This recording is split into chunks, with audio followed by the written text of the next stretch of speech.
Alam mo ba na ₱3 lang po nandito bawat isa? At alam mo ba na 3 rekado lang din 'to? Sobrang dali lang, oo. At puwede kang kumita ng 25,000 o higit pa. So ayan, maganda na tayo ng hinge cups para mamaya salin-salin na lang tayo. Pagkasalang ng ating glass pot, lagay tayo ng tubig. Mm. Yung tubig na amount na nilagay ko dito puwede mo pang dagdagan, mamumuo pa rin 'yan kung gusto mo mas maraming malagay, oo.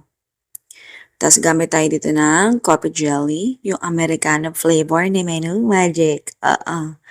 Uy, ang sarap nito, ang ganda nung flavor nitong ano, oo, para sa'kin, the best ng flavor 'to ngayon sa jelly powder, grabe. Hindi mo na kailangan gumamit ng kape, oo. Kasi solid ang tapang nung flavor nito.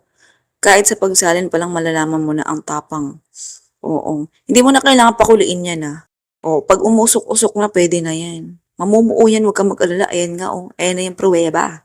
Ito yung recipe natin, ito na yung pruweba na kahit di mo pakuluan, goods 'yan, mamumuo.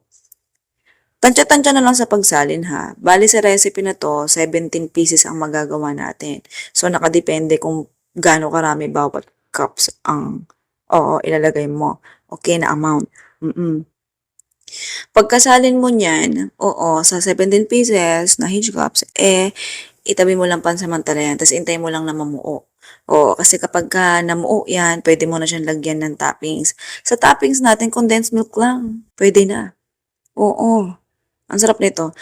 May recipe na ako dati ng ganito, siguro mga 2019, oo. Pero yun ang ginamit ko dati, yung mga sobrang murang mga cups na yung mga lalagyan ng mga palamig, gano'n, yung mga 3 ounce nun, dati ha. Tapos hinihiwa-hiwa ko pa siya. So eto, matagal ko na ring recipe ito, ni-remake na lang natin siya, oo. Mas madaling way kasi 'to, hindi nakakapagod, 'di mo kailangan maghiwa-hiwa. Oo, salin mo lang yan sa cups tapos hintayin mo lang siyang lumamig, lagyan ng toppings, puwede mo na i-serve. 'Pag nilagay mo siya sa chiller o kaya sa ref mo, mga kahit 2 hours lang puwede mo na ibenta yan. Kung walang ref, kahit yung styro chiller lang lagyan mo yelo, yung yelo lagyan mo asin para di agad malusaw, gano'n lang ta's puwede mo na ibenta. Bale sa bawat cups nito, bawat isang serving, pwede mo siya ibenta ng ₱8. Puwede na kahit mga ano, mga ₱6, ₱6 to ₱8, gano'n. Kasi sa ₱8 sa akin na presyuhan 'yan, na costing ko, na suggestion ko sa inyo, hindi pa kasi kasama sa costing ko yung, labor at saka yung gas. So, kung isasama mo sa costing mo, hmm, oo, kung gagayahin mo yung costing ko, hindi ko alam kung naintindihan mo, bahala na nga kayo. Basta malaki puwede makitain dito. Sige na, goodbye, good luck. Love you.